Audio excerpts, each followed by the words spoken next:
بالله من الشيطان الرجيم. بسم الله الرحمن الرحيم. الحمد لله الذي علا في توحده ودنا في تفرده وجلى في سلطانه وعظم في أركانه وأحاط بكل شيء علما وهو في مكانه وقهر جميع الخلق بقدرته وبرهانه بارئ المسموعات وداعي المدعوات وجبار الأرضين والسماوات سبوح قدوس رب الملائكة والروح قاسم كل جبار عنيد مهلك كل شيطان مريد لم يكن معه ضد ولا ند صمد أحد فرد لم يلد ولم يولد ولم يكن له كفوا أحد ثم الصلاة والسلام على رسوله الثقلين محبوب رب المشرقين والمغربين مولانا ومولى الثقلين جد الحسن والحسين نبينا ورسولنا وهادينا وطبيب نفوسنا وحبيب قلوبنا مولانا ومقتدانا بالقاسم محمد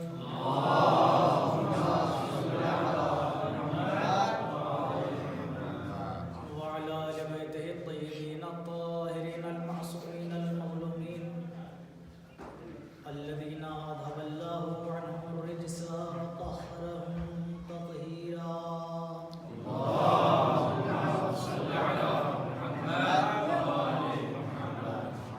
ولعنة الله على أعدائهم أجمعين من أول يوم ظلمهم إلى يوم الدين. أما بعد قال الله تعالى في كتابه الحكيم بسم الله الرحمن الرحيم وجعلنا منهم أئمة يهدون بأمرنا.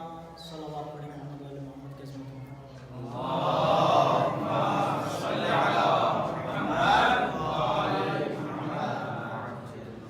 حضرات ایک بار سورہ حمد اور ایک بار سورہ توحید کی تلاوت فرما کر جملہ مومن و مومنات بالخصوص علماء اعلام اور شہداء و صالحین کی ارواح کو ایصال فرمائیں.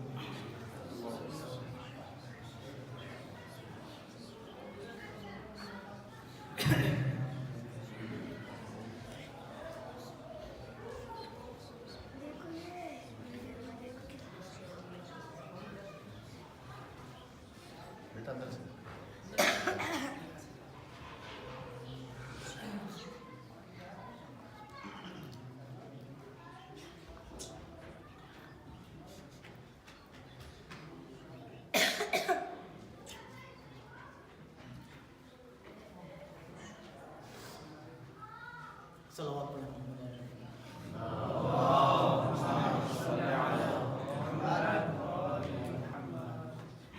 حضرات کرام قدر اور حضرات افاضل، بہت زیادہ طویل گفتگو آپ حضرات سے نہیں ہوگی. بس کچھ دیر آپ کے درمیان میں اور گزارش یہ ہے، التماس آپ کی خدمت عالیہ میں یہ ہے کہ جتنی دیر آپ کے درمیان برداشت کر لیجیے گا اور اپنی مبارک و پاکیزہ سماعتوں سے قربت بنائے رکھیے گا میرے خطاب کی، کلام کی. بہت ممنون رہوں گا آپ کا اگر آپ میری اس کٹمٹ بیانی کو اپنی بارگاہ سماعت میں جگہ عنایت فرما دیں گے۔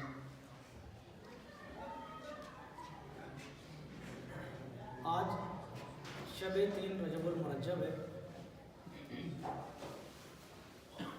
جو شب شہادت ہے۔ امام ہادی علی مکی علیہ الصلوۃ والسلام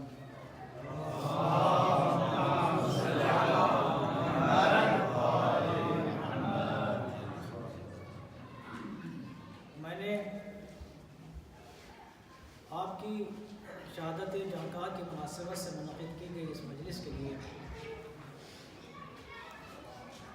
قرآن مجید کی سورہ ہود کی ایک آیت ہے، اس کا ایک چھوٹا سا ابتدائی ٹکڑا بلکہ درمیانی ٹکڑا وہ میں نے ابھی تلاوت کیا ہے، جس میں پروردگار عالم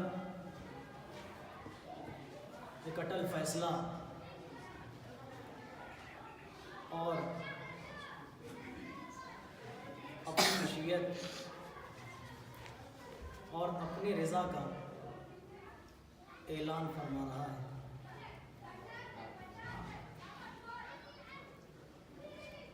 ایک خاص موضوع امامت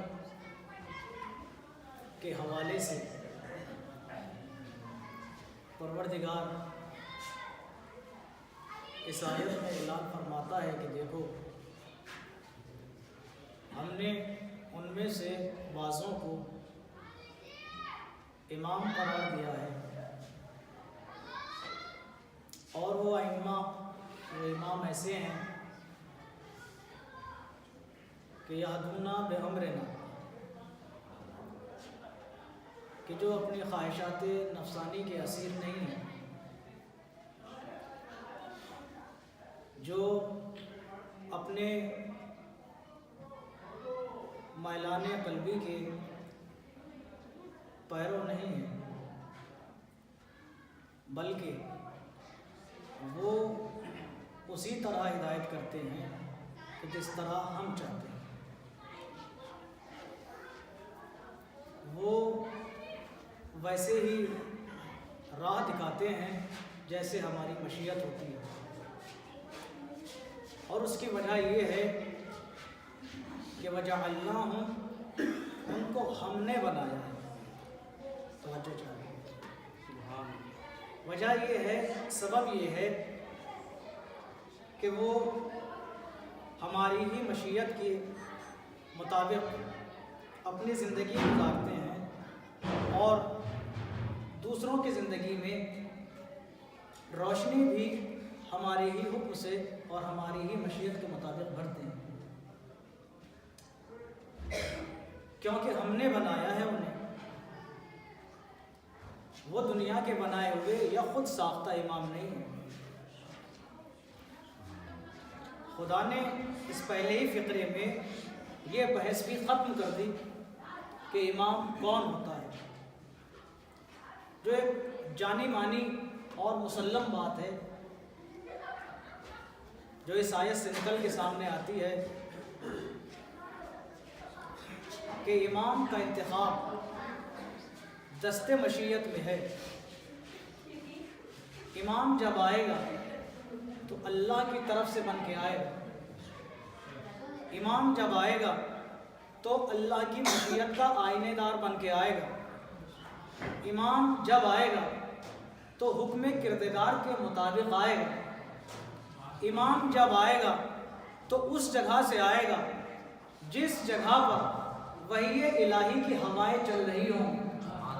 امام آئے گا تو اس جگہ سے آئے گا جہاں پر مشیت و منشائے الہی کی ہوائیں کروٹیں لے رہی ہوں گی۔ امام جب آئے گا تو وہاں سے آئے گا کہ جو پیغمبر ہوگا وہ بھی اللہ کا بھیجا ہوا ہوگا، جو بات بتائے گا وہ بھی اللہ کی کہی ہوئی ہوگی، جو پیغام پہنچائے گا وہ بھی اللہ کا دیا ہوا ہوگا، جس کو منتخب کرے گا وہ بھی اللہ کی طرف سے نشاندہی کیا ہوا ہوگا۔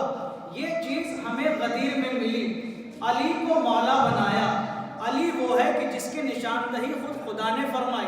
کسی کو یقین نہ آئے تو پھر خانہ کعبہ کی چٹکتی ہوئی دیوار سے پوچھے، بچوں ہے نا، کہ اس کی نشاندہی اللہ نے فرمائی کہ نہیں فرمائی؟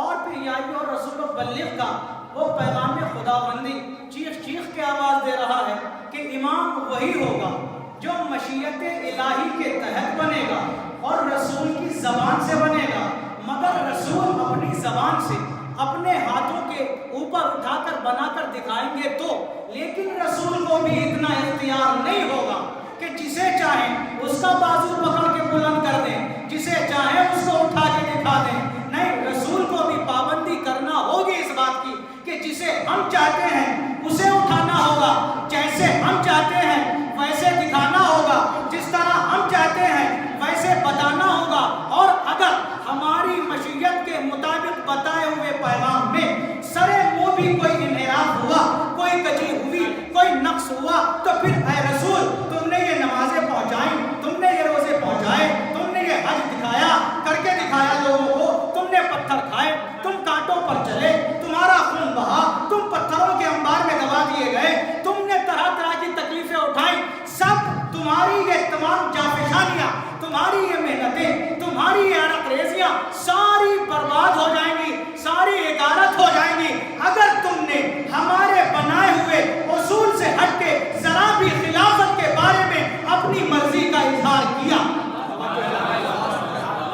توجہ ہے نا؟ تو رسول اسلام کو بھی اللہ یہ کہتا ہے کہ اپنی مرضی کا تمہارا کوئی دخل نہیں ہے اس خلافت کے انتخاب میں، اس امامت کے انتخاب میں، نہیں، جیسے ہم چاہیں گے ویسے بنانا ہوگا، جس کو ہم چاہیں گے اس کو بنانا ہوگا۔ کیوں؟ اس لیے کہ معاملہ امام کا ہے، اس لیے کہ مسئلہ امام کا ہے۔ امام کوئی معمولی ہستی کا نام نہیں ہے، امام امام ہوتا ہے، امام عوام نہیں ہے، عوام کی منزل اور ہے، امام کی منزل اور ہے، امام عوام سے الگ ہٹ کے منزل رکھتا ہے، امام عوام سے الگ ہٹ کے عظمت رکھتا ہے، عوام کی ذمہ داریاں اور ہیں، عوام کے وظائف اور ہیں، امام کی ذمہ داریاں اور ہیں، امام کے وظائف اور ہیں، امام کے وظائف بھی، امام کی ذمہ داریاں بھی خدا کی طرف سے معین ہوتی ہیں، تو پھر ان ذمہ داریوں کو نبھانے والا بھی خدا ہی کی طرف سے معین ہوگا۔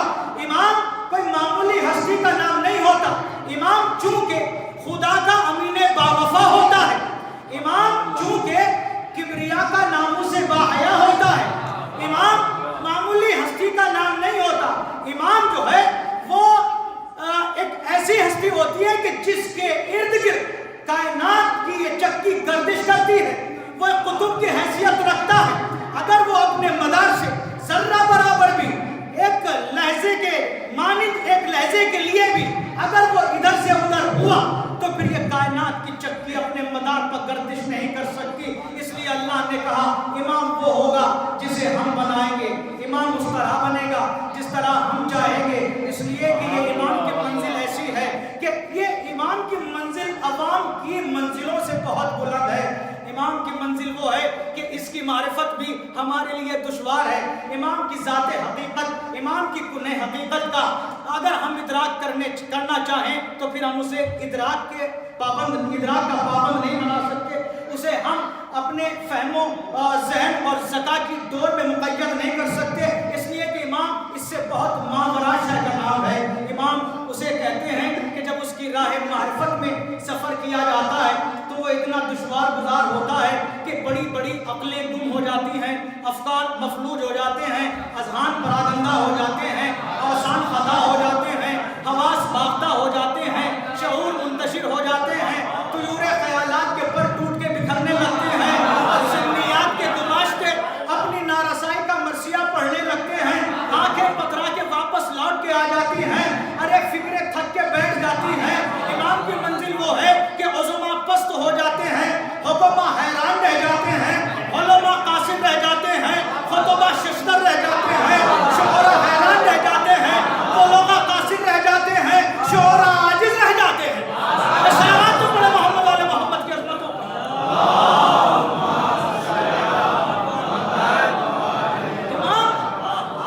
عام انسانوں کی طرح کا بندہ نہیں ہوتا۔ توجہ چاہوں گا آپ حضرات کی، امام عام انسانوں کی طرح کا کوئی بندہ نہیں ہوتا، اس لیے کہ امام وہ ہوتا ہے کہ جس کی ذمہ داریاں اللہ نے عام انسانوں سے الگ ہٹ کے بنائی ہیں، اس کے وظائف اللہ نے عام انسانوں سے بہت بلند کر کے معین کیے ہیں۔ وظائف اور ہے، اللہ کے بنائے ہوئے امام کے وظائف اور ہیں۔ یہ امام چونکہ ایسا ہوتا ہے، عوام میں اور امام میں فرق کیا ہے؟ کچھ امام دنیا نے بنائے، کچھ امام خود ساختہ بھی ہیں، ان میں اور اللہ کے مقرر کردہ اماموں میں فرق کیا ہے؟ ملاحظہ کیجئے گا، توجہ چاہوں گا، ان میں فرق کیا ہے؟ یہ دنیا کے بنائے ہوئے امام یا خود ساختہ امام یہ زمانے کی دیگر گونیوں کا ایسا شکار ہوتے ہیں کہ ان سے اپنے کو آزاد نہیں کر پاتے۔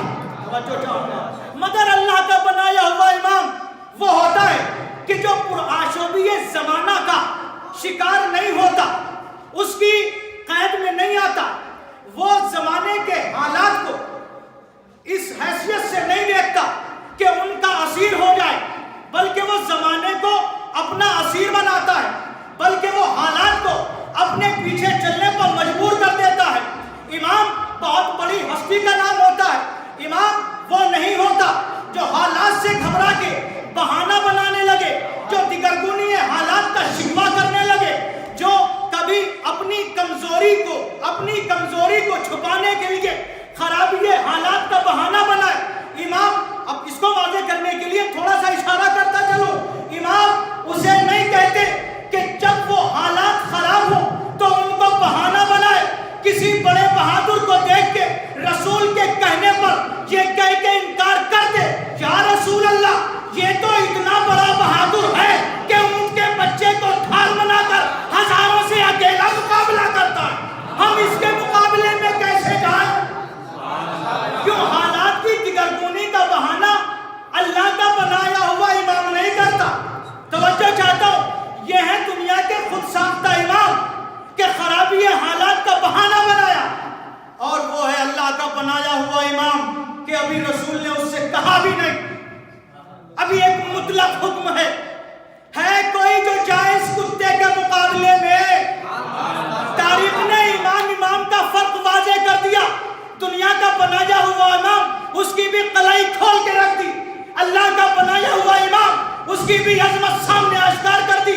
دنیا کے بنائے ہوئے امام نے کہا یا رسول اللہ بہت بڑا بہادر ہے، رسول کہہ رہے کتا، وہ کہہ رہا یا رسول اللہ نہیں شیر یہ دنیا کا بنایا ہوا امام کہ رسول یقین دلا رہے ہیں کتا ہے، اس سے زیادہ کچھ نہیں مگر شیر سمجھے بیٹھا ہے، اور اللہ کا بنایا ہوا امام وہ ہے کہ ابھی نام لے کے نہیں کہا، صرف کہا تھا کون جائے گا، اٹھ کے کھڑا ہوا، یا رسول اللہ کتوں سے جو کہہ رہے ہیں اس خدا کے شیر سے کہیے کہ مقابلے میں جائے گا۔ صلوات پڑھے محمد علی محمد کے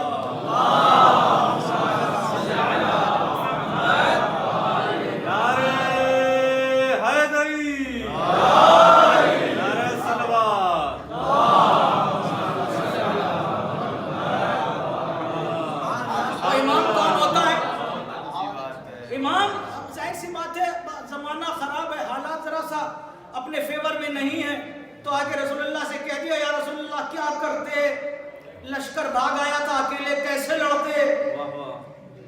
تو یہ اللہ کا بنایا ہوا امام نہیں ہوتا، بلکہ اللہ کا بنایا ہوا امام وہ ہوتا ہے کہ جب اسی منظر پر کہ جہاں 39 دن تک رسول بھیج رہے ہیں جاؤ علم لے کے جاؤ، لشکر ساتھ میں دے رہے ہیں، آگے پھر بہانہ کر رہے ہیں خرابی حالات کا کہ لشکر بھاگ آیا تھا ہم کیا کرتے، مگر وہ ہے اللہ کا بنایا ہوا امام جیسے ہی علم ہاتھ میں دیا، نہ لشکر مانگا، نہ فوج مانگی، نہ قوت مانگی، نہ مدد مانگی، بس ایک چیز پوچھی یا رسول اللہ بس اتنا بتا دیجئے کہ کب تک جنگ کرتے رہنا ہے، جو ہے نا کب تک جنگ کرتے رہنا ہے۔ یہ تاریخ نے ساری حقیقتیں ہر منزل پر واضح کر کے رکھی ہیں۔ اب یہ تو ہماری عقل کی نابینائی ہے، یہ تو ہماری عقیدت کا اندھاپن ہے، یہ تو ہماری نظر انصاف کی نابینائی کا یہ ہے کہ صاحب ہم انصاف کی عینک لگا کے دیکھتے ہی نہیں، ہم تو اپنے تعصبات اور اپنے جو ذاتی رجحانات ہیں ان میں جکڑے ہوئے ہیں۔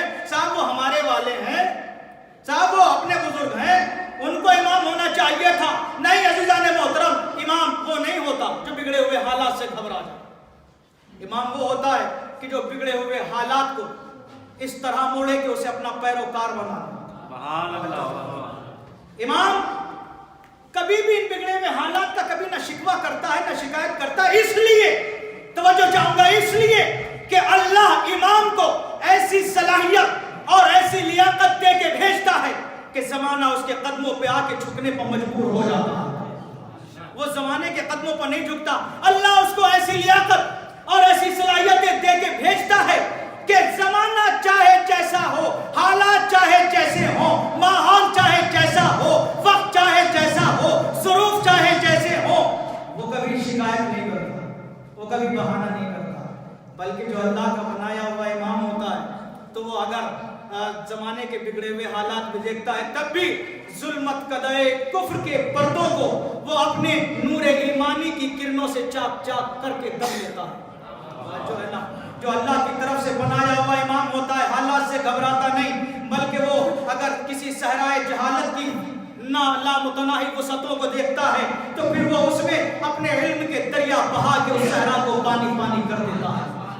جو ہے نا، امام کسے کہتے ہیں؟ اللہ کا بنایا ہوا امام وہ ہوتا ہے جو بستی فتنہ و شر کو حق و خیر کے لشکروں سے بھر دیتا ہے. امام اللہ کی طرف سے جو ہوتا ہے وہ ہوتا ہے جو ظلم و جور کے سرکش گھوڑے کے منہ پر عدل و انصاف کی لگام لگا کے اسے جکڑ دیتا ہے. اللہ کا بنایا ہوا امام وہ ہوتا ہے کہ جو بازار کذب کی ہنگامہ آرائیوں کے دہن پر آواز صداقت کا تالا جڑ دیتا ہے. اللہ کا بنایا ہوا امام وہ ہوتا ہے جو قصر ملوکیت کو بس ایک ضرب درویشی سے دھول چڑھا دیتا ہے. امام وہ ہوتا ہے جو کشتزار خیانت کو امانت داریوں کی گلزاروں میں تبدیل کر دیتا ہے. امام وہ ہوتا ہے کہ جو غلامی اور احساس کمتری کے قبرستان میں دفن ہو چکی انسانیت کے اندر روح حریت پھونک دیتا ہے. امام کسے کہتے ہیں؟ جو اللہ کی طرف سے بنایا ہوا امام ہوتا ہے.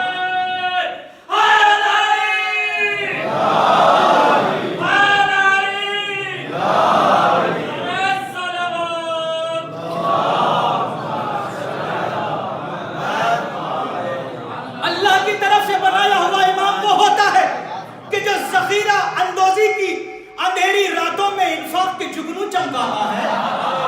اللہ کا بنایا ہوا امام وہ ہوتا ہے، توجہ چاہتا ہوں اس جملے پر، کہ جو سرمایہ داری کے نظام کے برستے ہوئے شعلوں سے غربت کے جھلسے ہوئے سینے پر قناعت کا برف رکھ دیتا ہے.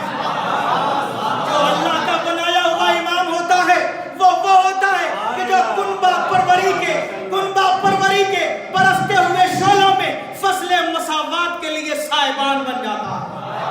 اللہ کا بنایا ہوا امام وہ ہوتا ہے کہ جو جبر و تشدد کی کالی گھٹاؤں کو چیر کر فضل و احسان کی آفتاب و مہتاب بلند کرتا ہے. اللہ کا منتخب کردہ امام وہ ہوتا ہے کہ جو ارتداد و الحاد کی تیز روانیوں میں شمع وحدانیت روشن کر کے چلا جاتا ہے.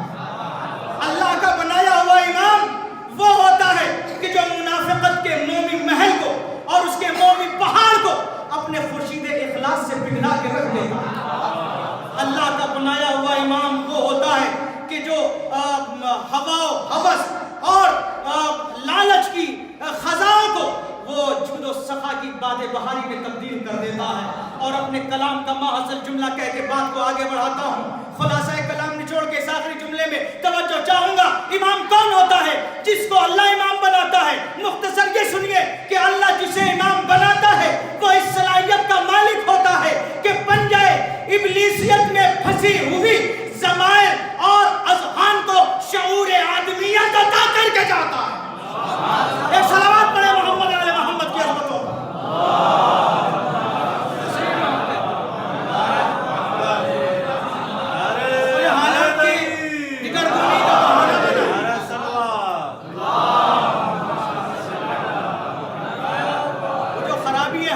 شکایت کرے اسے امام نہیں کہتے. امام تو اسے کہتے ہیں جسے اللہ صلاحیتیں دے کے بھیجتا ہے، جسے اللہ اپنی طرف سے لیاقتیں دے کے بھیجتا ہے. وہ کبھی زمانے کا غلام نہیں بنتا بلکہ وہ زمانے کو اپنا اسیر بناتا ہے. وہ خواہشات نفسانی کی پیروی کبھی کرتا ہی نہیں، اس لیے کہ وہ تو وما تشاؤون الا ان یشاء اللہ کے پرچم کا علم بردار ہوتا ہے. جو ہے نا، اس لیے کہ وہ تو وہی چاہتا ہے جو خدا کی مشیت چاہتی ہے. اور آج یہ شہادت کی شب ہے کس کی؟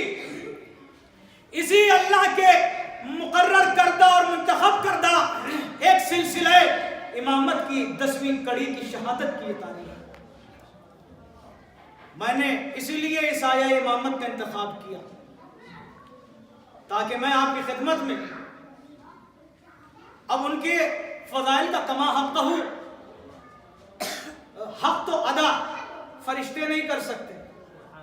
خود حدیث بھی ہے، قرآن کی آیت بھی ہے کہ تمام اشجار قلم بن جائے، تمام جتنے بھی پانی ہیں کائنات میں سب روشنائی بن جائے، تمام جن و ملک لکھنے پہ آ جائیں تو بھی ان کے فضائل کا احسان نہیں کر سکتے.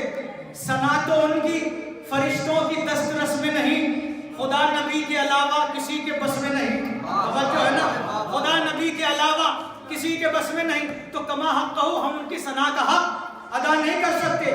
مگر جو آئینہ معرفت کا اللہ نے دیا ہے، اس کے نبی نے بیان کیا ہے، اس کے قرآن نے بتایا ہے، اس میں جب ہم امامت کی تصویر دیکھتے ہیں تو جتنا ہمارے احاطہ علمی میں ہوتا ہے، اور احاطہ علمی بھی کیا، ہم جیسے جہالت کے مالک کیا احاطہ علمی کا دعویٰ کریں گے؟ بہرحال ہم بس بطور ثواب بغرض عبادت ان کا تذکرہ کرتے ہیں، ورنہ ان کے ذکر اور ثنا کی ہم کما حق و ادائیگی نہیں کر سکتے. یہ آج تاریخ ہے 10ویں امام کی شہادت کی. لہذا میں چاہتا ہوں کہ امامت کے حوالے سے اپنے امام کا ایک تصویر کا ایک دو رخ، ان کی زندگی کی تصویر کا ایک دو رخ ایسا دکھاؤں کہ جس میں یہ پتا چلے کہ امام وہ ہوتا ہے کہ جو زمانے کے حالات سے نہیں گھبراتا. ہمارا یہ 10واں امام ہے کہ جو ایسے زمانے میں زندگی گزار رہا ہے کہ اس کی زندگی کا بیشتر حصہ اپنے وطن سے دور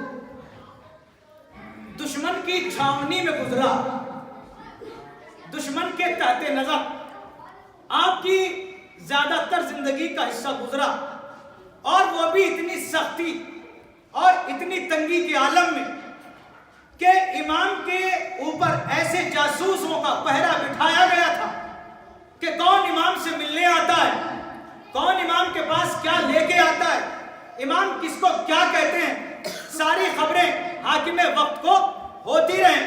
ایسے حالات میں بھی امام نے جو پیغام خدا بندی کی تبلیغ کی ہے، جو پیغام الہی کو نشر کیا ہے، وہ تاریخ میں اپنی مثال آپ ہے. بہت سارے مناظر ہیں، توجہ چاہوں گا، بہت سارے مناظر ہیں علمی حوالے سے اور دوسرے حوالوں سے، قدرت و اختیارات کے حوالوں سے، امام کی دعا کی قبولیت کے حوالے سے بہت سارے منظر ہیں تاریخ میں جو پیش کیے گئے ہیں. ایک منظر ہے ایسا کہ بادشاہ نے اپنے ایک درباری عالم جس کا نام ہے ابن سکین، اس سے کہا کہ سخت سے سخت سوال اور مسائل تیار کر کے لاؤ، اور اس کو بھری بزم میں، بھرے دربار میں علی ابن محمد سے پوچھنا، ایسے سوال بناؤ کہ علی ابن محمد ان کا جواب نہ دے پائیں، اور جب جواب نہ دے پائیں تو پھر ان کی رسوائی ہو جائے، ان کی تحقیر ہو جائے، ان کی تذلیل ہو جائے. ابن سکیت نے سوال بنائے، 2-4 سوالات اس نے دربار میں کیے. امام نے ایسے جواب دیے کہ صاحب یہ سوال کرنے والے شرکر ہو کے رہ گئے. اس کو سوالوں کا جواب امام نے دیا کہ دربار کا سب سے بڑا عالم اس وقت کا قاضی القضات یحییٰ ابن اقسم، وہ آگے بڑھا تھا، بادشاہ یہ کس کو تو نے علی ابن نقی سے سوال کرنے کے لیے کہہ دیا؟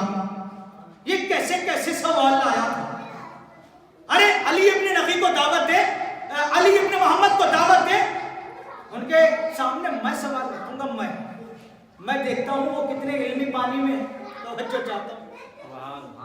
اب اس نے اپنے اعتبار سے جتنا علم اس کے پاس تھا اپنے علم کے اعتبار سے تو سوال واقعی ایسے بنائے تھے کہ جو لاجواب تھے، مگر چونکہ خود کا علم تو محدود تھا نا، دنیا کا بنایا ہوا قاضی تھا نا، مقابلہ کرنے چلا تھا کس کا؟ جس کو اللہ نے امام بنا کے بھیجا۔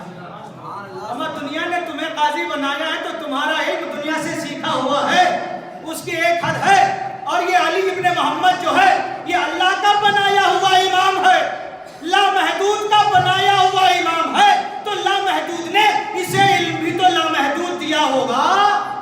توجہ ہے نا آپ کی؟ اب اس نے سوال کرنا شروع کیا، ایک سوال پڑھے محمد علی محمد پر۔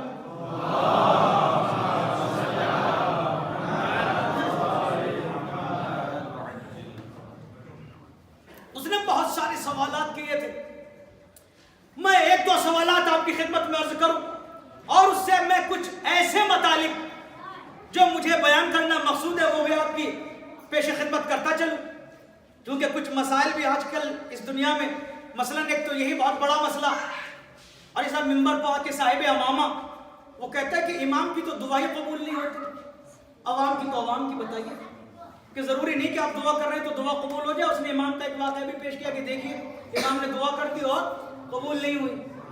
اب اس کو کم وقت کو، اس کا علم کو کیا کہوں، بہرحال ممبر پر بیٹھ کے خدا اس کو سمجھے، اس کو یہ بھی نہیں معلوم کہ دعا کے کیا شرائط ہوتے ہیں، دعا کے کیا آداب ہوتے ہیں، دعا کی کیا قوانین ہیں، دعا کے کیا اصول ہیں، دعا کی کیا تہذیب ہے، دعا کی کیا ثقافت ہے، دعا کے لیے کیا شرائط ہیں، دعا کے لیے اللہ نے کیا آداب بتائے ہیں، اور دعا کی قبولیت کس کس طرح کی ہوتی ہے، قبولیت دعا کی نوعیتیں کیا کیا ہوتی ہیں، قبولیت دعا کے ظروف کیا کیا ہوتے ہیں، کچھ دعا کی قبولیت کے ظروف بہت جلدی کے ہوتے ہیں، کچھ ظروف فوری ہوتے ہیں، کچھ ظروف متاخر ہوتے ہیں، یہ سارے معاملات ہیں۔ اگر کچھ دعا کے ظروف قبولیت کے ایسے ہیں کہ وہ متاخر ہیں تو اس کا مطلب یہ نہیں ہوتا کہ دعا قبول نہیں ہوئی۔ توجہ چاہتا ہوں، ابھی وہ بھی آپ کی خدمت میں عرض کروں گا۔ یہ اب یحییٰ ابن اقسم امام سے سوال کرتا ہے کہ اے علی ابن محمد، یہ بتاؤ کہ قرآن میں جو ایک شجرہ منہیہ کا تذکرہ ہے کہ جس سے جناب آدم و حوا کو اللہ نے منع کیا تھا کہ اس کے قریب بھی نہ جانا، وہ شجرہ کیا ہے، وہ درخت کیا ہے؟ توجہ چاہتا ہوں، وہ درخت کیا ہے؟ تو امام نے کہا کہ ہے التی شجرۃ الحسد۔ توجہ چاہتا ہوں، اے یحییٰ ابن اقسم یہ سمجھ لے کہ وہ درخت جو تم گیہوں کا درخت اور جو کا درخت اور نہ جانے کس کس چیز کا درخت بتاتے ہو، وہ کوئی درخت گیہوں کا نہیں تھا، وہ تو ایک تعبیر تھی خداوند عالم کی جو درخت سے کی تھی، وہ تو ایک حسد کا درخت تھا، حسد کا۔ توجہ چاہوں گا، پوری توجہ۔ حسد کا درخت تھا، کیا مطلب حسد کے درخت کا؟ امام نے بیان فرمایا، وضاحت کی کہ عہد اللہ الیہما اللہ ینظر الی من فضلہ علیہما وعلی خلائقہ بعین الحسد۔ توجہ چاہتا ہوں، ان کو جو منع کیا تھا کہ اس درخت کے قریب مت جانا، وہ درخت حسد تھا۔ یا کہتا کیا مطلب درخت حسد کا سن، درخت حسد کا مطلب یہ ہے جس کے پاس جانے کو آدم اور حوا کو اللہ نے منع کیا تھا، کہ اللہ نے آدم اور حوا سے ایک عہد لیا تھا، وعدہ لیا تھا، پیمان کیا تھا کہ دیکھو جن کو میں نے تم پر اور اپنی تمام خلائق پر افضلیت اور فوقیت عطا کی ہے۔ پھر دوہرا رہا ہوں کہ اے آدم، اے حوا، جن افراد کو میں نے تم دونوں پر اور تمام مخلوق پر افضلیت اور فوقیت عطا کی ہے، ان کی طرف نگاہ حسد اٹھا کے مت دیکھنا۔ غور کیجئے گا، ان کی طرف نگاہ حسد کے ساتھ نہ دیکھنا۔ کیا مطلب نگاہ حسد کے ساتھ نہ دیکھنا؟ یہ کہا کہ اس درخت کے قریب نہ جانا، لا تقربا، بالکل قریب نہ ہو جانا، یعنی کوئی درخت نہیں تھا بلکہ کچھ ہستیاں وہاں پر ایسی تھی کہ جن کو اللہ نے آدم سے بھی افضل بنایا تھا، اور جتنی کائنات کی مخلوق ہے ان تمام سب سے افضل اللہ نے ان کو قرار دیا تھا. ان کی طرف حسد کی نگاہ سے نہ دیکھنا. کیسا حسد, کیسی جلن, اس کا بھی پتا چلا, اس کا بھی اظہار ہوا, اس کی بھی وضاحت ہوئی. کہاں؟ تفسیر امام عسکری میں. توجہ چاہتا ہوں, امام عسکری نے بیان فرمایا وہ حسد کیا تھا اور کیا ہوا. توجہ چاہتا ہوں. حسد کی بھی دو قسمیں آپ سب کو معلوم ہے. ایک حسد ممدوح ہے, ایک حسد مذموم ہے. مذموم کون سا حسد ہے؟ توجہ چاہوں گا, بس بات ختم کر دوں گا ایک دو سوال کے بعد. ممدوح حسد کہ صاحب ابھی مان لیجئے کہ مولانا زہیر صاحب ہیں, ابھی اچھی تقریر کرتے ہیں, مولانا اظہار صاحب قبلہ تشریف فرما ہے, بہترین خطابت کرتے ہیں. اب یہ کہ میں نے ان کی خطابت کو دیکھا, ان کی مقبولیت کو دیکھا, ان کی میں نے عزت افزائی کو دیکھا کہ لوگ ان کو بہت ہاتھوں ہاتھ لیتے ہیں, بہت مقبول ہے, خاص و عام ہے. اب ظاہر سی بات ہے, اب میں نے دیکھا اپنے کو بھی اپنے گریبان میں جھانکا تو مجھے کوئی سلام کرنے کو تیار نہیں. اب میں نے دیکھا کہ صاحب یہ ان کی مقبولیت کا سبب کیا ہے. پتہ چلا کہ خطابت بہت اچھی ہے صاحب. جب ممبر پر بیٹھتے ہیں تو کیا مجال ہے کسی سامع کی کہ جو صاحب اس کی سماعت کا تار ان کے خطاب کے بندھن سے ادھر ادھر ایک لمحے کے لیے ہو جائے. اب صاحب جب میں نے ان کا ایک کمال دیکھا تو مجھے یہ ہوا کہ صاحب اب یہ اس وجہ سے جو ہے مقبول ہے. قمر تو بھی جلدی سے خطابت شروع کر دے. رٹ رٹا کے ایک دو مجلس پڑھی, ان کی برابری نہیں کر سکا.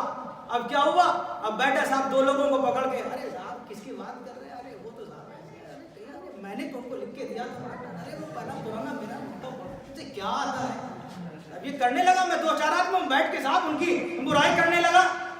تو یہ حسد میرے اندر پیدا ہوا. کیا اس حسد کی تعریف ہوگی؟ نہیں نا, یہ حسد مذموم.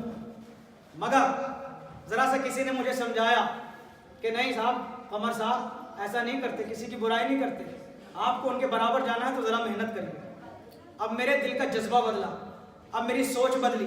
اب میری سوچ یہ ہوئی کہ میں بھی اب محنت کروں, میں بھی کتب کی اوراق گردانی کروں, میں بھی عرق ریزی کروں, میں بھی کتب بینی کروں, میں بھی مطالعہ کروں, محنت کروں, میں بھی مجلسوں کی تیاری کروں, میں انہی سے کچھ سیکھ لوں, انہی کے پاس جاؤں کچھ نکات لے لوں, انہی کے پاس جاؤں کچھ مسودہ لے لوں, وہی مجھے کچھ مواد عطا کر دیں گے. اب میں محنت کر کے یہ سوچنے لگا کہ میں بھی ان کے جیسا بن جاؤں. جو چاہتا ہوں, حسد تو اسے بھی کہا گیا کہ ان کے جیسا بن جاؤں, یہ سوچنا. مگر یہ حسد ممدوح ہے, اس کی مدح کی گئی ہے. توجہ چاہتا ہوں, اس کی مذمت نہیں کی گئی. اگر یہ حسد سب کرنے لگے, اللہ توفیق دے ایسا حسد کرنے کی سب کو, ایسا حسد سب کرنے لگے تو معاشرہ سدھر جائے گا, سماج صحیح ہو جائے گا. پہلا حسد اگر لوگ کریں گے تو معاشرہ بگڑ کے رہ جائے گا. حسد کی دو قسمیں ہوئی, ایک تو یہ کہ دوسرے کے کمال سے جل کے رہ جانا, ایک یہ کہ دوسرے کے کمال کے جیسا کمال حاصل کرنے کی کوشش کرنا, اس کے ہم رتبہ بننے کے لیے محنت کرنا, اس کے ہم رتبہ بننے کا تصور کرنا. اب سنیے گا, اگر ممدوح حسد ہے تو اس پر کوئی سرزنش نہیں ہوگی بلکہ تعریف کی جائے گی, حوصلہ افزائی کی جائے گی. اگر مذموم حسد ہے تو پھر سرزنش کی جائے گی, پھر وہ مورد عقاب بھی ہوگا. اب آئیے, اب میں یہاں پر آپ کی خدمت میں ایک عرض کرتا ہوں سوال. آدم نے حسد کیا ان ہستیوں سے جو ان سے افضل تھی, جو ان سے برتر تھی, مگر کون سا حسد؟ کیا حسد مذموم کیا؟ کیا حسد ممدوح کیا؟ کون سا حسد کیا؟ امام حسن عسکری کی تفسیر میں آیا کہ آدم و حوا نے دیکھا کہ 5 انوار ہیں جو ساق عرش پر مزین ہے. فرشتے آدم کے سامنے سے بھی گزرتے ہیں مگر جھک کے سلام نہیں کرتے, ان انوار کے سامنے سے گزرتے ہیں, جھک کے سلام کرتے ہیں. جب بھی کوئی فرشتہ ان انوار کے نیچے سے گزرتا ہے جھک کے سلام کر کے چلا جاتا ہے. بس آدم نے سوچا یہ کون ہے؟ ارے مجھے تو اللہ نے ان فرشتوں سے سجدہ بھی کروایا, میرے سامنے نہیں جھکتے. یہ انوار, ان کے سامنے یہ فرشتے ارے سلام کر کے جھک کے جاتے ہیں. بس جیسے ہی آدم کے اور حوا کے دل میں یہ خیال گزرا, توجہ چاہتا ہوں, اور اس کے ساتھ ساتھ یہ خیال اور, کاش ہمارا بھی رتبہ ایسا ہی ہوتا کہ جو ان کا ہے کہ فرشتے آتے ہمیں سلام کر کے جاتے. توجہ چاہتا ہوں, جیسا ہی یہ تصور ان کے دل و ذہن سے گزرا. پروردگار کی آواز آئی, اے آدم بہت گھوم لیے جنت, اے آدم بہت عیش کر لیا جنت میں, اے آدم اب تک جنت تمہاری تھی, یہ کوثر, یہ سلسبیل, یہ تسنیم, یہ ارم, یہ کوثر, یہ عدن سب تمہارے تھے. یہ باغات جنت کو جیسے چاہا تم نے استعمال کیا, مگر دیکھو اے آدم, اے حوا, تم نے ان سے حسد کیا جن سے حسد کرنے کو میں نے منع کیا تھا. لہذا اب تمہارے لیے, اب میرا حکم یہ ہے کہ تم جنت چھوڑ کے زمین پر چلے جاؤ. اب تم جنت میں رہنے کے لیے ایک لمحے کے لیے بھی سزاوار نہیں ہو کہ اب جنت میں رہو. کیوں؟ اس لیے کہ تم نے ان جنت کی ان ہستیوں سے حسد کیا ہے کہ جن کو میں نے تم سے بھی افضل قرار دیا تھا اور تمام خلائق سے افضل قرار دیا تھا. اب میں سوال یہاں پر یہ کرتا ہوں امت مسلمہ سے, یہ بتاؤ آدم کون تھے کہ جن کو اس ذرا سے حسد پہ اللہ نے زمین پر بھیج دیا؟ حسد بھی کون سا کیا؟ حسد ممدوح کیا, حسد مذموم نہیں کیا. توجہ چاہوں گا, کون ہے آدم؟ ابو البشر ہے آدم. کون ہے آدم؟ پہلے آدمی ہے آدم. کون ہے آدم؟ پہلے انسان ہے آدم. کون ہے آدم؟ پہلے معلم ہے آدم. کون ہے آدم؟ پہلے انسان ہے آدم. ایسے آدم کہ جو انبیاء کے بھی باپ ہیں, جو اولیاء کے بھی باپ ہیں, جو اوصیاء کے بھی باپ ہیں. پوری توجہ چاہوں گا, جو اولیاء, انبیاء, اوصیاء سب کے باپ ہیں, حتیٰ کہ خاتم الانبیاء کے باپ ہیں کون؟ جناب آدم. کتنی بڑی عظمت ہے جناب آدم کی. اولیاء کے باپ آدم, انبیاء کے باپ آدم, اوصیاء کے باپ آدم, خاتم الانبیاء کے باپ آدم. اتنی بڑی منزلت کے باوجود اہل بیت کے نور کے ذرا سا ہم رتبہ ہونے کا تصور کیا تھا.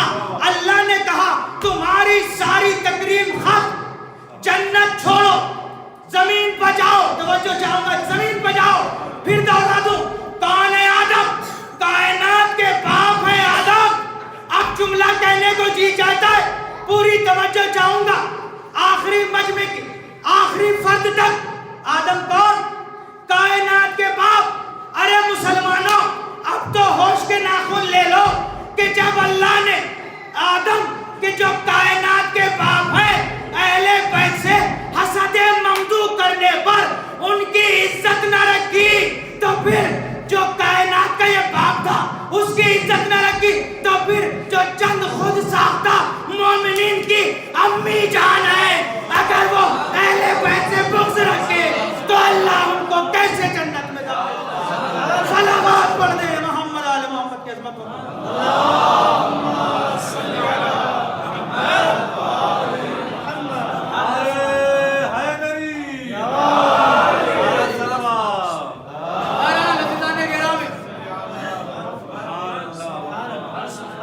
کائنات کا باپ ہے, کائنات کا, اور مسلمہ باپ ہے. اللہ نے باپ بنایا ہے کائنات کا. اس نے اگر اہل بیت سے حسد ممدوح کیا ہے تو اللہ نے جنت سے نکال دیا. اب یہ تو خود ساختہ مومنین کی, چند مومنین کی ماں ہیں صاحب. جب ابا کا احترام اللہ نے نہیں کیا ان کے حسد کے چلتے ہوئے, تو ان اماں جان کا احترام کیا ہوگا؟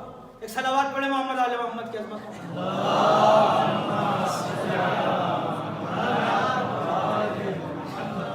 کہا کہ صاحب وہ شجرہ منیہ وہ تھا کہ جس کو شجرہ حسد سے تعبیر کیا گیا کہ اہل بیت کی طرف, ان کے انوار کی طرف نگاہ حسد سے مت دیکھنا, ورنہ تمہیں جنت سے نکال کے زمین کا بھیج دیا جائے.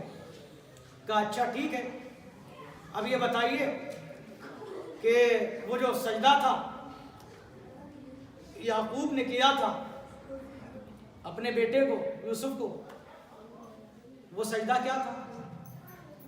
امام نے وہاں بھی سجدے کی دو قسمیں بیان کر دی. امام نے کہا کہ دیکھو وہ جو سجدہ تھا اللہ کی اطاعت میں تھا اور یوسف کی تعظیم میں تھا. اور اس کے بعد بہت سارے سوال, ایک صلوات پڑھتے ہوئے آپ لوگ ذرا سا آگے آ جائیں.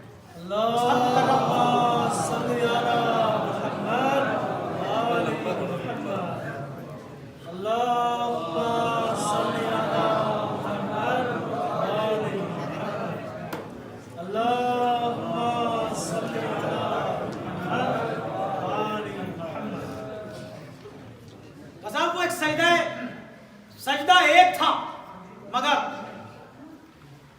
اس کے اثر دو تھے. اللہ کے لیے اطاعت میں سجدہ تھا, یوسف کی تعظیم و تکریم کے لیے سجدہ تھا. سوالات پڑھتے رہے, امام جواب دیتے رہے, اور جب جوابات امام دے چکے سوالات بنائے، مگر آخر میں اب وہ بھی متوکل سے یہ کہنے پر مجبور ہوا، اے حاکم وقت، میں تجھے مشورہ دیتا ہوں کہ اب تک اس علی سے جتنے سوال کرنا تھے کر لیے، اب آئندہ دربار میں اس سے کوئی سوال نہ کرنا، ورنہ جو بچی کچی تیری عزت ہے وہ بھی خاک میں مل جائے گا۔ اب اس سے آئندہ سوال نہ کرنا، یہ بھی سمجھ گیا کہ یہ اللہ کے گھر سے علم لے کے آتا ہے، اور کیوں نہ ہو اللہ دے کے بھیجتا ہی علم اپنے یہاں سے، علم لدنی کے وارث ہے۔ یہ سینہ بسینہ وہی زقن زقہ کی کیفیت سے ایک کے بعد دوسرے علم ان کو حاصل ہوتا رہتا ہے، اور اللہ ان کو، جیسا کہ میں نے عرض کیا تھا آپ کی خدمت میں، کہ یہ جو ہے ایسی صلاحیتیں اور ایسی لیاقتیں رکھتے ہیں کہ یہ زمانے کے محتاج نہیں، زمانہ ان کا محتاج ہوتا ہے۔ یہ زمانے میں بننے والے حالات کا انتظار نہیں کرتے کہ صاحب اب زمانے میں حالات بدلیں گے تو پھر ہمارے حالات ایسے ہو جائیں گے، نہیں، یہ تو ہر چیز پر قدرت رکھتے ہیں، یہ جب چاہیں جو چاہیں جیسے چاہیں ویسے ہو جائے، یہ چاہیں تو بیٹھے بیٹھے زمین کو آسمان کر دیں، آسمان کو زمین کر دیں، یہ ایک حقیقت کو دوسری حقیقت میں بدل دیں، ایک صنف کو دوسری صنف میں بدل دیں۔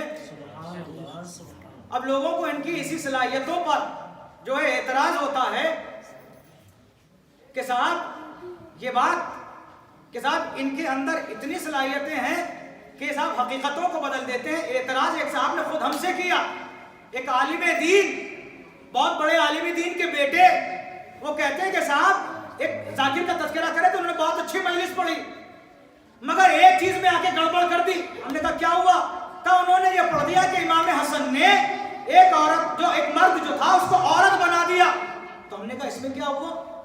کہا صاحب ہم نہیں مان سکتے کہ وہ حسن کہ جو اخلاق کی اتنی بلند منزلوں پر فائز ہے کہ صاحب ایک شامی ان کو گالیاں دیتا ہے تو اس کو کھانا کھلاتے ہیں، سواری دیتے ہیں، ایک طرف اتنا بڑا بد اخلاق کہتے ہوئے بھی شرم نہیں آئی ان کو، یہی الفاظ تھے کہ اتنا بڑا بد اخلاق ہو جائے کہ ایک انسان کی بے عزتی کرے، مرد کو عورت بنا دے۔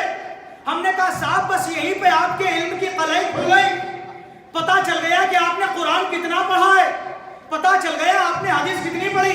کہنے لگے کیا ہوا صاحب؟ ہم نے کہا آپ کیا کہہ رہے ہیں کہ اگر حسن ایک مرد کو عورت بنا دے تو اس کی بے عزتی ہو گئی، اما اللہ سے کہا ہوتا بنی اسرائیل کے انسانوں کو کسی کو سور کیوں بنایا، کسی کو بندر کیوں بنایا؟ سلامات پڑھے محمد علیہ محمد کی عظمتوں پر۔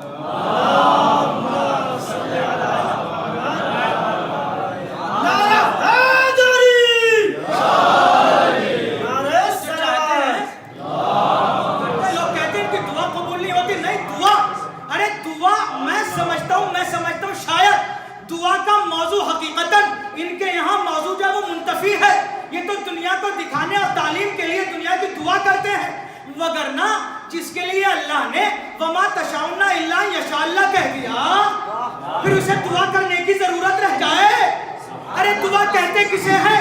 دل کی خواہش کو دعا کہتے ہیں، دل کی چاہت کو دعا کہتے ہیں، ارے تمنائے دلی کو دعا کہتے ہیں، آرزوئے قلبی کو دعا کہتے ہیں۔ یہ ہمارے دل کے جذبات، ہمارے دل کی تمنائیں، ہمارے قلبی کی آرزوئیں ہیں جو ہمارے ہونٹوں پر آ کے مچلتی ہیں، اسی کو دعا کہہ دیا جاتا ہے۔ توجہ چاہتا ہوں، یہ ہماری آرزوئیں ہیں، یہ ہماری تمنا ہے۔ ہو سکتا ہے کہ صاحب ہم برمحل تمنا نہ کر رہے ہوں، ہو سکتا ہے ہم برمحل آرزو نہ کر رہے ہوں، ہو سکتا ہے ہم جو آرزو کر رہے ہوں وہ ہمارے فائدے میں نہ ہو، وہ ہمارے نقصان میں نہ ہو، مگر یہ بتائیے کیا امام کے لیے یہ سوچا جا سکتا ہے کہ وہ کوئی تمنا کرے گا تو بے محل کرے گا، وہ کوئی آرزو کرے گا تو بے محل کرے گا، وہ کوئی تمنا کرے گا تو وہ ایسی ہوگی کہ اسے پتہ نہیں ہوگا کہ اس کے فائدے میں ہے یا اس کے نقصان میں ہے؟ عزیزان گرامی، جب یہ طے ہے کہ امام جو چاہے گا تو وہ وہی چاہے گا جو اس کے فائدے میں ہوگا، جو برمحل ہوگا، جو بامحل ہوگا۔ توجہ چاہتا ہوں، اگر امام کی دعا قبول نہ ہو، توجہ چاہتا ہوں، اگر امام کی دعا قبول نہ ہو تو آیت قرآنی کی تکذیب ہوتی ہے۔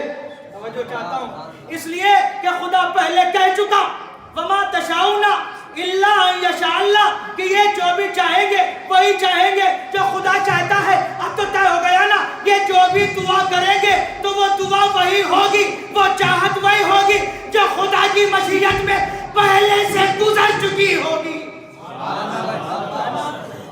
پہلے سے گزر چکی ہوگی، ورنہ وما تشاؤون الا ان یشاء اللہ کا مطلب کیا؟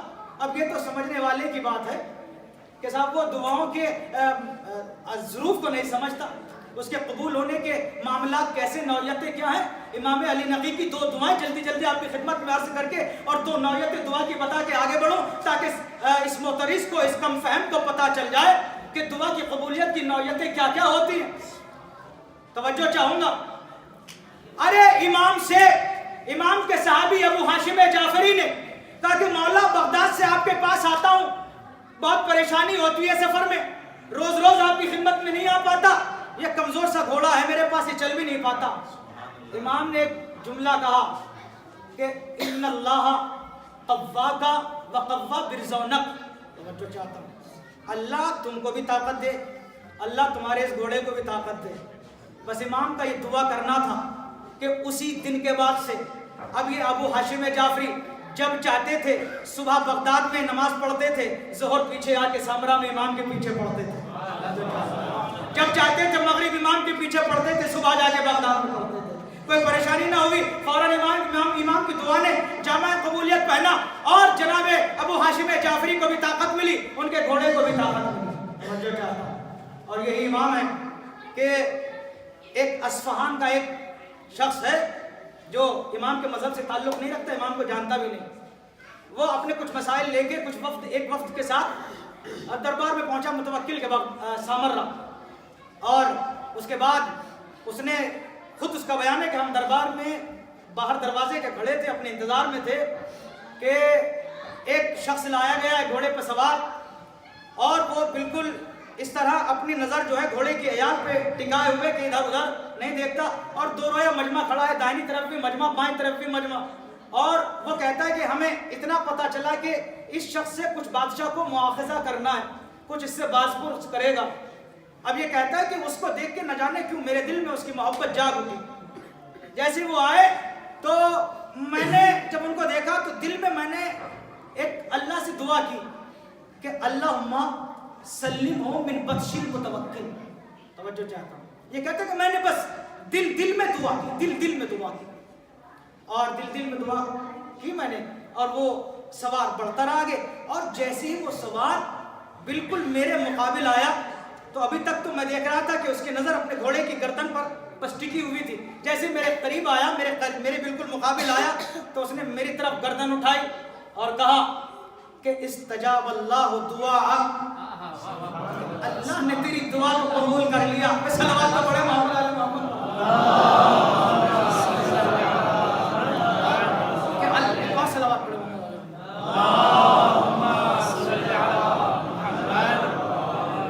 کہ اللہ نے تیری دعا کو قبول کر لیا۔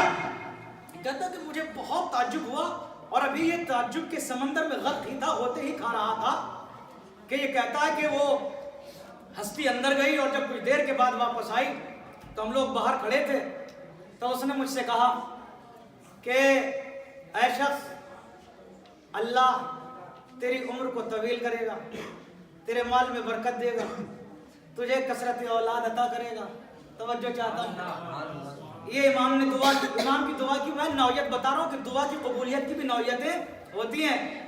امام نے 3 دعائیں اس کے لیے کر دی، اور اب اس کا بیان ہے، یہ اس کی جوانی کا بیان تھا، اب اس کا بیان ہے اس وقت کا، کہ کہتا ہے کہ دیکھو جب وہاں اس وقت دربار کے باہر اس ہستی نے نکل کے میرے لیے دعا کی تھی تو سنو آج میں 70 برس سے کچھ اوپر کا ہو چکا، توجہ چاہتا ہوں، اور اللہ نے مجھے اتنا مال دیا ہے کہ جو شہر میں ادھر ادھر، دوسرے شہروں میں ادھر ادھر میرے ذخیرے کے غرفے اور گودام ہیں وہ الگ، میں جب اپنے گھر میں اپنے مال کے ذخیرے کے تالے لگاتا ہوں تو اس کی چابیاں اتنی ہیں کہ ہزار میں اس کے اندر چاندی اور سونے کے درہم اور اشرفیوں کے ڈھیر لگا کے آتا ہوں۔ کتنا مال اللہ نے اسے دیا، اور کہا آج میرے یہاں 10 بیٹے ہیں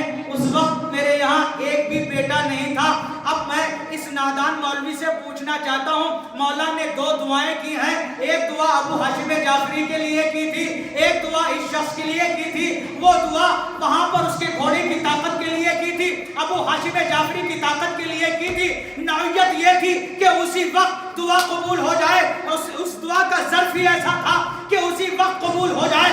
ابو ہاشم جعفری اسی وقت طاقتور ہو گئے, گھوڑا اسی وقت طاقتور ہو گیا. مگر آئے عقل کے اندھے, آج یہاں امام نے دعا آج کی ہے, 10 بچے اس کے یہاں 15 سال کے بعد پیدا ہوئے, اس کے یہاں اتنا مال نہ جانے کتنے سالوں کے بعد آیا, تو کیا یہ کہا جائے گا امام کی دعا قبول نہیں ہوئی؟ ارے دعا کی قبولیت کی نوعیتیں ہوتی ہیں. جو دعا جیسی ہوتی ہے اس کا جیسا وقت ہوتا ہے, اس وقت میں پوری ہوتی ہے. قبول آج ہو گئی ہوتی ہے. صلوات پڑھے محمد آل محمد کی عظمتوں پر. قبول آج ہو گئی ہوتی ہے. اگر اس وقت پوری اس وقت ہوگی, وہ عملی طور سے سامنے اس دعا کی قبولیت اس وقت آئے گی جب اس کا ظرف مہیا ہو جائے گا. اب ظاہر سی بات ہے 10 بیٹوں کی امام نے دعا کی تھی, تو کیا اب یہ مان لیا جائے کہ دعا قبول ہونے کی شرط یہ ہے کہ 10 بیٹے اس کو ایک ہی ساتھ ہو جائیں؟ سمجھ میں آنے والی بات ہے. عجیب عجیب باتیں کرتے آدمی, صاحب اس وقت پوری نہیں ہوئی تو صاحب کہا جائے گا کہ قبول نہیں ہوئی. ارے صاحب کیا اپنے جیسا سمجھا ہے؟ اللہ تو کہتا ہے کہ یہ جو چاہتے ہیں میں ان سے پہلے چاہ لیتا ہوں. ملا کہتا ہے کہ ان کی دعائیں قبول نہیں ہوتی. دیکھیے عجیب و غریب ہے. پتہ ان کی مانے یا اللہ کی مانے, کس کی مانے؟ بہرحال یہ امام ہے کہ جو جس وقت چاہیں, کیونکہ اللہ نے ان کے دستے امانت امامتی میں اپنی مشیت کو مکمل طور سے سونپ دیا ہے, اور اس لیے سونپ دیا ہے کہ نگاہ مشیت کو اعتبار ہے ان کی امانت داری کا. توجہ چاہتا ہوں, ہر کس و ناقص کے ہاتھ میں اللہ اپنی مشیت نہیں سونپتا. مگر اب چونکہ یہ مسلمان ہے, یہ امت ایسی ہے کہ صاحب اس کا یہ ترہ امتیاز رہا ہے کہ صاحب سب کو مان لیں گے, سب کچھ قبول کر لیں گے, مگر جو لائق قبول ہے اسی کو قبول نہیں کریں گے. سب کی عزت کر لیں گے, نہ جانے کیسے کیسوں کی عزت کر لیں گے. عزت نہیں کریں گے تو ان کی نہیں کریں گے جن کو اللہ نے معزز بنایا ہے. نہ جانے کس کس کی ماتحتی میں رہ لیں گے, مگر اسی کی غلامی کو قبول نہ کریں گے کہ جن کو اللہ نے اس دنیا کا حاکم بنایا. یہی جذبہ تھا کہ جس کے چلتے ہوئے امام علی نقی کے اوپر زندگی کو اس قدر تنگ کر دیا گیا کہ سانس لینا دشوار تھا امام کے لیے. مگر ایسی تنگ فضا میں, ایسے تنگ ماحول میں بھی امام نے کوئی شکوہ, کوئی بہانہ نہیں کیا تبلیغ الہی کے سلسلے سے. اپنے فریضہ امامت کو نبھاتے رہے, اور اس طرح نبھایا کہ ظالم پریشان ہوا, اور